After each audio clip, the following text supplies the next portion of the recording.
যদি আপনার এখানে অশান্তি লাগে তাহলে নামাজ পড়েন, সুবহানাল্লাহ বলবেন না? যদি আপনার ক্ষুধা থাকে তারপরে না খাবেন। যদি এখানে শান্তি চান রবের দরবারে মাথাটা ঝুকান। অনেকে বলেন না মাথা অস্থির হয়ে আছে, মাথা অস্থির হয়ে আছে। অনেক কিছুই তো করে দেখেছেন, মাথা অস্থির হলে, মন অস্থির হলে। আমি অদমের কথাটাও একবার রেখে দেখবেন। 5টা মিনিট রবের দরবারে মাথাটা ঝুকাই, সিজদার মধ্যে মাথাটা ঝুকাই দেখেন। 5টা মিনিট আপনি শুধু কোনো কাজ ছাড়া, কোনো কারণ ছাড়া, কোনো কিছু করা ছাড়া শুধু রবের দরবারে মাথাটা আপনি ঝুকান, সিজদার মতো করে 5টা মিনিট ঝুকান। আপনার দিলে আপনাকে স্বীকার করাতে বাধ্য হবে যে শান্তি রবের দরবারে সিজদা দিয়ে আমি অন্তরে পেয়েছি, এমন শান্তি পৃথিবীর কোথাও আর পাই নাই। বলেন সুবহানাল্লাহ। এটার সাথে বিজ্ঞানের একটা বড় সম্পর্ক, বলেন না? বিজ্ঞানের একটা বড় সম্পর্ক। মনে রাখবেন ভাইরা, আমাদের মেন টার্গেট হচ্ছে রবকে খুশি করা। রবকে কি করা? খুশি করা। কোন বান্দার জীবনের কোন কাজ রবের যদি একটাও পছন্দ হয়ে যায়, মনে রাখবেন সে একটা কাজে তার জন্য জান্নাতে যাওয়ার রাস্তা হয়ে যাবে।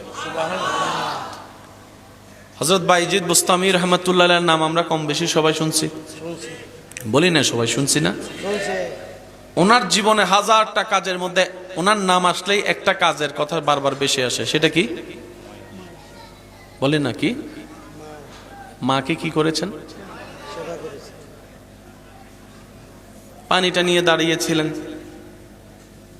ঘুমন্ত মা চোখ খুলে দেখলেন সন্তান দাঁড়িয়ে আছে হুকুম পালন করে। ওই দৃশ্যটা দেখে এদিকে মায়ের দিল খুশি। দেখেন, তকদির পাল্টাতে সময় লাগে। কেন বলা হয়? এদিকে মায়ের দিল খুশি হওয়ার সাথে সাথে সেই নিউজটা রবের দরবারে যেতে দেরি হয়নি। মনে রাখবেন, ওই যে প্রথম কথা বলেছিলাম, দেহ যেখানে 100 বছরে যেতে পারে না, দিল সেখানে সেকেন্ডের আগে চলে যায়। আর একটু জোরে বলি সুবহানাল্লাহ। মায়ের দিল খুশি হয়েছে, রব খুশি হয়েছে। আমরা অনেক সময় আলেমদের জবানে শুনি মা সেবা করো, মা সেবা করো, মা সেবা করো, বাবা সেবা করা মানে কি সবসময় ফাজিবা? না। যারা দাপটের কারণে ন্যায় বিচার পায় নাই, টাকা পয়সার কারণে ন্যায় বিচার পায় নাই, তারা আজীবন অন্যায়ের মধ্যেই ডুবে থাকতো, ন্যায় বিচার কখনো পাওয়ার সুযোগ থাকতো না। রব্বুল আলামিন বলে, দুনিয়ায় যেমন তেমন বান্দা, তুমি শুধু ঈমানটা নিয়ে, নেক আমলের ভান্ডার নিয়ে হাসরের ময়দানে আসো। আমি রব তোমার পক্ষে ন্যায় বিচার করে দিব। সে হাসরের ময়দানে কারো দাপট চলবে না। আনাল মালিক, আনাল খালিক, আনাস সামাদ, আমি আল্লাহ। সেই দিন আমার রাজত্ব চলবে, আর কারো রাজত্ব চলবে না পৃথিবী দুনিয়াবাসীর। সেই দিন আমি রব মজলুমের পক্ষ হয়ে জালিমের কঠিন বিচার করে দেখাবো। বলেন সুবহানাল্লাহ। সেদিন হবে মজলুমের জন্য ঈদের দিন। সুবহানাল্লাহ বলবেন না? যখন রব মজলুমের পক্ষ হয়ে জালিমের বিপক্ষে বিচার করবেন, সেদিন মজলুমরা হবে বলবে, আল্লাহ তোমার বড় দয়া যে তুমি মৃত্যু রেখেছো, হাসরও রেখেছো, বিচারও রেখেছো। বিচারের সেই সিস্টেমটা যদি না থাকতো, আমরা জীবনে কখনো ন্যায় বিচার পাওয়া সম্ভব হতো না। কয়টা কথা বললাম বলেন না ভাইয়া? কয়টা? এই 2টা এক সাইডে রাখতে হবে, তাহলে পরে জিনিসটা আপনাকে কানেকশন লাগালে পুরো জিনিসটা আপনার মিল খুঁজে পাবেন। এই মৃত্যু কারো জন্য ভয়াবহ, কারো জন্য আনন্দের।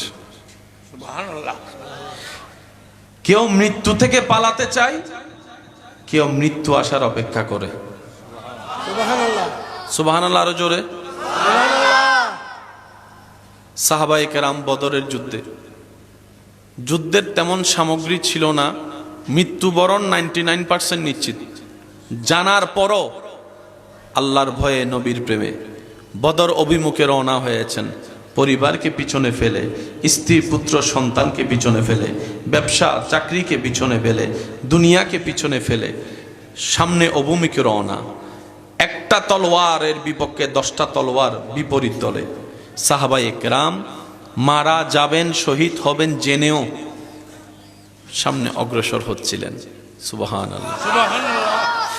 এমন একটা দৃশ্যপট এই পৃথিবী দেখেছে ভাইয়েরা, এমন দৃশ্যপট ইসলামের যেটা দেখিয়েছে পৃথিবীর ইতিহাসে দ্বিতীয় তেমন কোন নজির আর কোথাও নাই। বলেন সুবহানাল্লাহ। ইসলামের মধ্যে হয়েছে, বলেন সুবহানাল্লাহ। সাহাবায়ে কেরাম হাসি খুশিয়ে জান দিয়েছেন, বলি সুবহানাল্লাহ। সাহাবায়ে কেরাম হাসি খুশিয়ে জান দিয়েছেন। জিজ্ঞেস করা হলো, আপনাদের কি মৃত্যুর কোনো ভয় নেই? সাহাবায়ে কেরাম বলে, মৃত্যু তো একদিন আছে, ভয় পাইলেও আছে, না পাইলেও আছে।